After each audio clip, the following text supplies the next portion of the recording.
And I'm now here at Jewish Care with Mark Joel, who is the General Manager of Community. So, Mark, welcome to Talking to the Max. Thanks for having me, Gary. It's a pleasure. And what does the General Manager Community for Jewish Care do? Well, I'm very busy, Gary. So, Good. Pleased to be here and thank you for the opportunity. So my portfolio comprises a number of different areas of responsibility.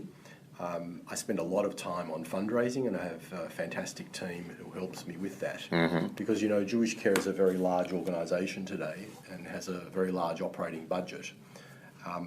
But many of the services that we provide are unfunded, and so we do look to the community to raise funds. To support that, yeah.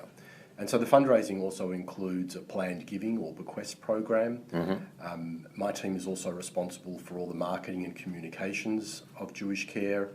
And in addition to that, I also recently took over responsibility for Jewish life throughout the organisation, and that encompasses the provision of a cultural and spiritual program and an education program for all our staff, for all our clients, residents, their families, etc. So let's start with the fundraising, because that's always a vexed issue in Jewish organisations, and especially when you compare Melbourne to Sydney, there's a distinct difference. I'm not sure how Jewish Care in Sydney operates, and whether it's part of the broader community fund in Sydney or whether it raises funds separately. But I know that the model leads to many differences, not just in the amount of money that might be raised from the community, but in the way the community is strategically organised as well. So I'd be really interested to hear your comments on that aspect of fundraising. So how long have you got, Gary? Is this an hour-long program? No, unfortunately not. So firstly, a couple of things. Jewish Care in Sydney is not related to Jewish Care in Victoria. Right. And it is different because in Sydney, as I understand it, Jewish Care does not include any residential aged care. Right. They do provide some in-home packages, I think, to support the elderly, but they don't run any residential aged care facilities that you would know Montefiore Homes in Sydney. Whereas, of course, in Victoria, Jewish Care is the merger of Jewish Welfare and its predecessor organisations and Montefiore Homes. Yes. So, and today Jewish Care is... Which actually sees a nice structured strategic approach to care for people in the community. Right. And so, and in terms of a communal approach to fundraising, yes, that is interesting. And, you know, some years ago, some communal leaders looked at the option of a communal appeal in Victoria. Yes. And unfortunately, I think unfortunately, it didn't get off the ground because one of the findings that they made was that in Victoria we raise more money, albeit in a sort of piecemeal shotgun approach. In disparate ways, yes. Yeah. But of course, what perhaps we didn't look at when that study was undertaken was the true benefit of having some strategic planning, which would include, you know, the issue of fundraising. And so there's no doubt in New South Wales the structure and the organisation and the thinking and the strategic planning is there at a roof body level, and clearly we lack that in Victoria. We do. Having said that, But there's strength in doing your own thing as well. So in many ways it works. It works to large organisations' advantage, like Jewish Cares, because we have a very professional and well-resourced team that are able to fundraise, and we do so very successfully. And you know, as the largest community organisation, we raise significant funds each year, and we need to because we provide a lot of service to the community. Now, some of your services are obviously paid for out of government funding, and your clients and residents also pay fees. But obviously, there's a significant shortfall. Yeah. What sort of a shortfall are we talking? Just in terms of proportionately. Well, I can actually articulate for you in precise dollar terms. This financial year, we will have a shortfall of $3.5 million in recurrent funding, and that comes about from a few various areas. One is, of course, that Jewish Care is by and large the safety net for the community, and so what that means is that while there are a number of other providers in the aged care, residential aged care sector, I mean, we're now seeing for-profit providers, listed companies, other community providers. You know, the only organisation that's providing 55% of its beds as concessional beds is Jewish Care, and I think the community 55%. I think the community needs to understand that if an elderly person has nowhere to go, really the organisation that they're most likely to turn to is us, and our mission, as it's been for 167 years now, is to look after the Jewish community and its well-being, and so that's what we do. So there's a shortfall, primarily though around what we call the social justice programs that we provide. Many people would recall them from the Jewish welfare days, and clearly they've changed from the Jewish welfare days. But today we're providing services, just to name a few, like housing for people who can't afford housing. We provide a lot of transitional housing. If a woman, often it is a woman who is the subject of domestic violence, needs a short-term place to stay because she's leaving the family home, the organisation that she's most likely to turn to is us. Right. In the area of disability, we're the only registered Jewish provider of disability services, and we provide a whole range of disability programs and services. Does that include in-home and residential? In-home and residential and respite services. We just opened this brand new respite service on Glenira Road. And so, many of those programs have a significant shortfall because there's either little or no government funding. The clients may be asked to pay a fee where they can afford to, but if they can't, we're still providing the service. Yeah. And so that shortfall is about $3.5 million this year. Right. Okay. And that sounds like it's growing as the range of services grow. Yeah, look, it does grow. Obviously, the board of Jewish Care takes an informed choice when they set a budget each year, and they have to look forward and say, well, we want to continue to provide these services. We don't have the money in the bank today, but we're going to rely on the community to support them. And, I guess the organisation wouldn't have been around for so many years if the community wasn't there. Hadn't succeeded in raising and funds. So we do. And also, I should say that one thing that's happened in recent times, not one thing, but perhaps one of the most important things, is that the organisation is financially robust. And what I mean by that is that we are able to break even on our operations, and we are and have successfully put aside monies that we raise through very generous bequests from the community, and that money is assisting us now as we go forward to revitalise our assets and transform our facilities. Right. So how does the appeal, which is ongoing at the moment, yes, how does it operate, and how long does it go for? Yeah, well, traditionally we run our appeal effectively between February and June of each year, and it's a pretty major campaign. Again, I'm pretty sure it'd be the largest campaign in the community, but it comprises, a direct mail campaign, a lot of online media today that we're doing to promote our services. We create a campaign video.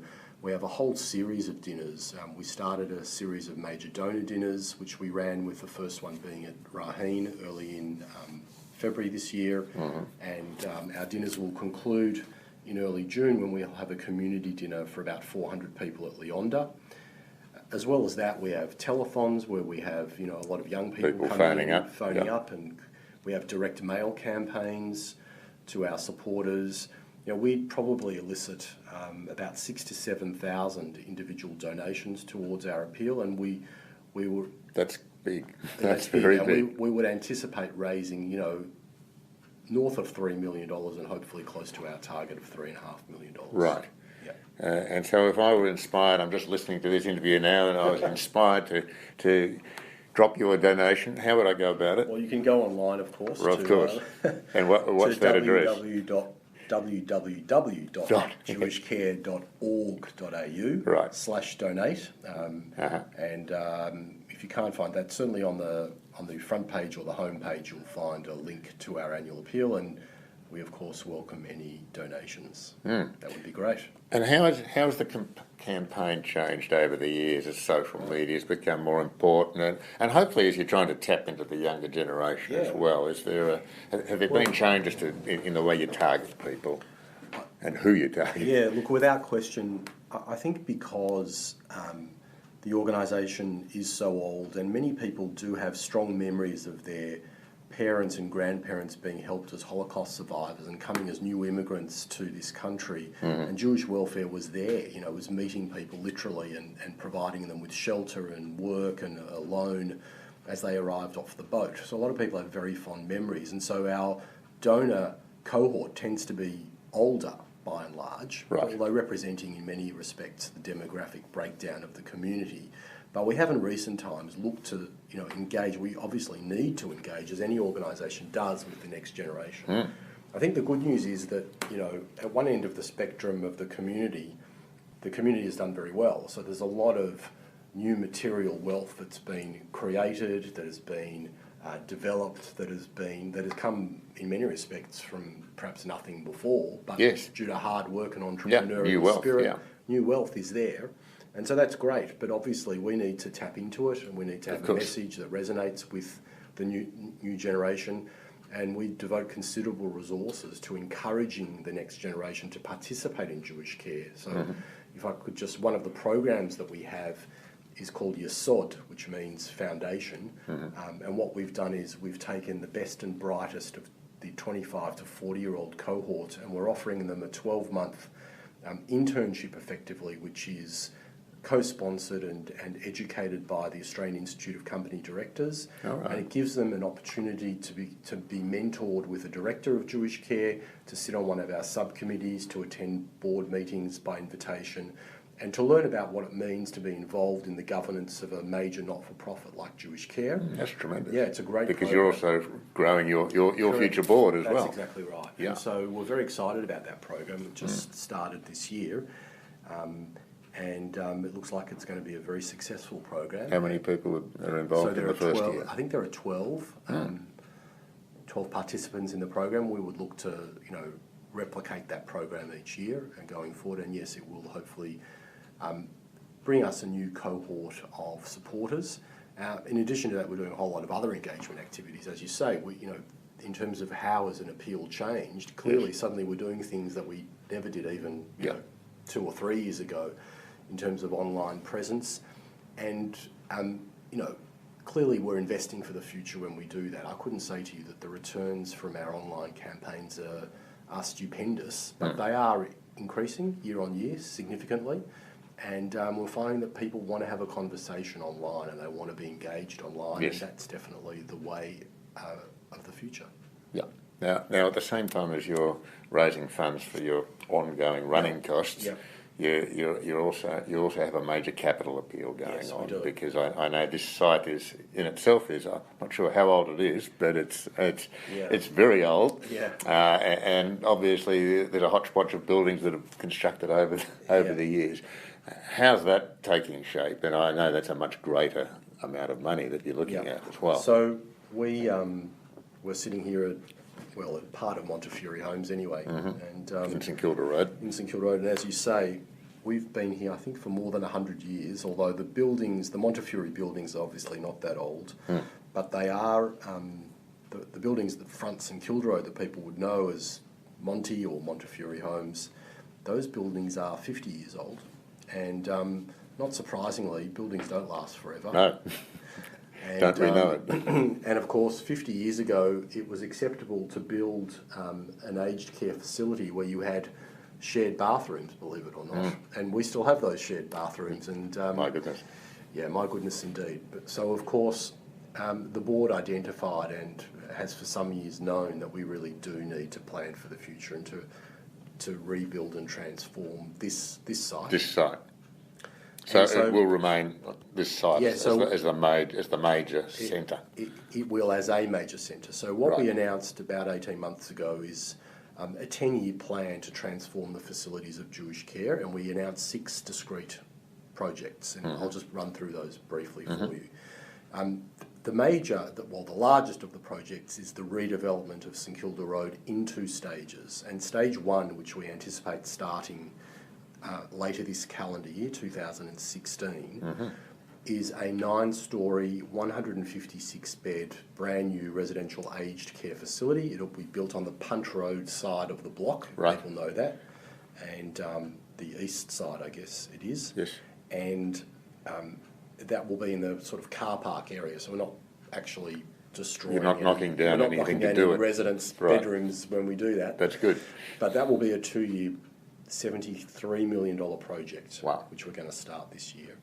And then when we finish that, we will move the residents from the current Monty buildings into that facility, and we'll demolish the 2 front buildings known as Gandel, Beeson and Krause, and we will then probably build something like a retirement village on the front of St Kilda Road. Right. For the, and that'll be for a pay-as-you-buy a something unit like type that. of facility. We haven't quite finalised our thinking on that, but in all likelihood that's what will appear there. Right. But we have a town planning permit and we are ready to go in relation to stage 1, which, as I said, will be this brand new 9-storey, 156-bed facility, and that's great. It's That's great a lot news of money for to the raise. Well, we don't actually need to raise all of that, which is good. But just so those are 2 projects that I described, being the redevelopment of St Kilda Road in 2 stages. The first project actually is one that we already completed, which is the building of a co-located adult and children disability respite centre, which we finished in March this year. It was an $8.5 million project. It was proudly opened in March by the State Disability Minister. It's known as the Koppel and Pekarski Family Disability Respite Centre. It was underpinned by a tremendous donation from Michael and Michelle Koppel and their family, and we have effectively consolidated our respite services. So there's a separate wing for children and another one for adults, but the facility itself is co-located, and we're now open 24/7. 363 days a year. I think we're not open on Christmas Day, or I've forgotten which day, but we've expanded the services, and we're doing that because there's a demand for it. Obviously there's a need. And also because the National Disability Insurance Scheme, which is being rolled out across the country, will mean that there is, in principle, more money in the disability sector and more money available for people who need that service. Right. So that's a fantastic project, and that's project 1 of the 6 projects. The other projects, just very briefly, are one of the areas that I mentioned before is housing. We provide housing and have for many years in East St Kilda. Right. And that housing, again, is very old stock, Yep. and it does need to be refurbished and renovated, and we announced a project to do that. Next is the next project, for which we just received a town planning permit in the last week, is that we bought an existing aged care facility which was very run down and which has subsequently been demolished in Carnegie, because that is the future of the community. That if you look at Andy Marcus's study of where the community is locating and moving, it's in towards the southeast corridor. Yes. And so we will build a new 120-bed aged care facility in Carnegie, which is very exciting. And so ultimately Jewish Care will have 3 main aged care centres, and we call them precincts because it's not just about providing a residential aged care facility, but also it's capturing other activities and also about having people coming in for active living services. Right. Creating community hubs like Gary Smorgon House is now, and that will be in the middle of our catchment. To the north will be St Kilda Road or the redeveloped Monty, and to the southeast now will be Carnegie. Right, and what's the timing on that? Well, we just got the permit, so I would imagine we would hopefully start building within the next 12 months, and I imagine it's probably an 18-month to 2-year project. Okay. So that's very exciting. And the final project, if I could just mention, is that at Gary Smorgon House itself. We are looking at extending the service there. Next door, we own some land next door to Gary Smorgon House in Freeman Street, and we hope that, subject to town planning, we would look at building an active living centre space for the residents and catchment area there. Right. Okay. So all of that is $180 million of investment. Wow. It's the biggest set of projects in the history of the Australian Jewish community. I'm fairly confident I can say that. The good news is that we only need to raise $30 million because a lot of it is government funded. Government's funded, right. Through the residential bond system. And amazingly enough, in 18 months since we started the campaign, we've raised more than $18 million in pledges. That's fantastic. It's an extraordinary result. So we've been running that capital campaign alongside our other fundraising campaigns, but I think the community has responded because they see the vision of the organisation, they understand what Jewish Care's role is and how important and central it is in terms of the services that it provides, and I think people are excited by the future. Yep. Let's just touch on Yep. your other hat, which is Jewish Life. Yep. You've got a lot of weight on your shoulders with raising funds, I can You see. see I've got grey hair. Yes. What's left of it? And that's why, obviously. So, what do you do? What do you manage under Jewish Life? So, we're proudly Jewish in the sense that it actually informs everything we do. Every decision we take is based on one of our 4 values, which are charity, justice, family, and I've forgotten the last one. You'll think of it by the time we finish talking. It's all right. It'll pop into your mind just like that. Definitely. And the point of this is that we're very proud to be Jewish. All our facilities are kosher. We provide shul services, whether Orthodox or progressive, if people want them. Mm-hmm. We have rabbis who are on staff who provide very important pastoral services to our residents and to our clients. Every Shabbat here is celebrated, every holy day is celebrated, every festival. You can feel that in our aged care facilities, but also in our programs, wherever they might be. And it's very important to us. And of course, we are also a very large employer. We employ 600 people, the majority of whom are not Jewish. Right. But they are caring for Jewish clients. So they need to residents, so they need understand the culture. Yeah. And so part of my role is to help inform and educate our staff about Jewish practices, Jewish values, Jewish customs and traditions. And so it's a really important role and one that we take very seriously. And it's a very exciting part of the role as well.